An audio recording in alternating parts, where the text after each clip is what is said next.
गईली नहीं हर रहो तोरे ससुर जी दुआरे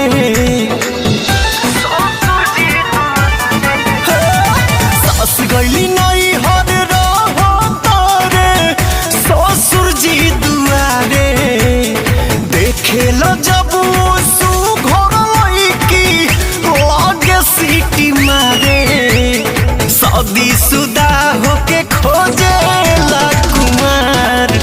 सखी पिया हमारे शादी शुदा होके खोजे ला कुमार सखी पिया हमारे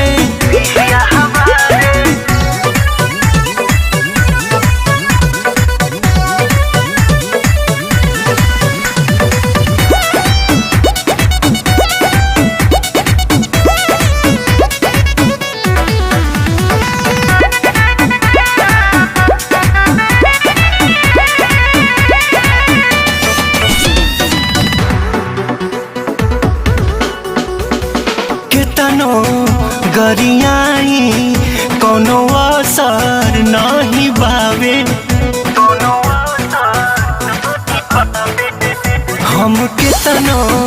गरियाई कोनो असर नहीं बावे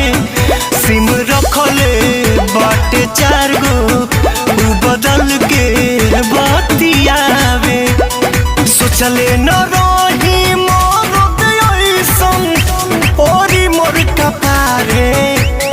शादी शुदा होके खोजे ला कुमार सखी पिया हमारे शादी शुदा होके खोजे ला कुमार सखी पिया हमारे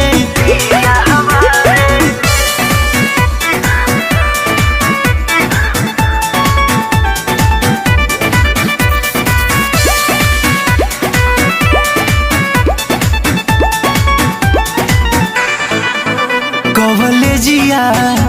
स्कूलिया के गेटवा पर जाए कॉलेजिया स्कूलिया के गेटवा पर जाए लइकिन के ताकावे उतहरा न बजाए पवन प्रकाश छोटे शादी शुदा होके खोजे ला कुमार सखी पिया हमारे शादी शुदा होके खोजे ला कुमार सखी पिया हमारे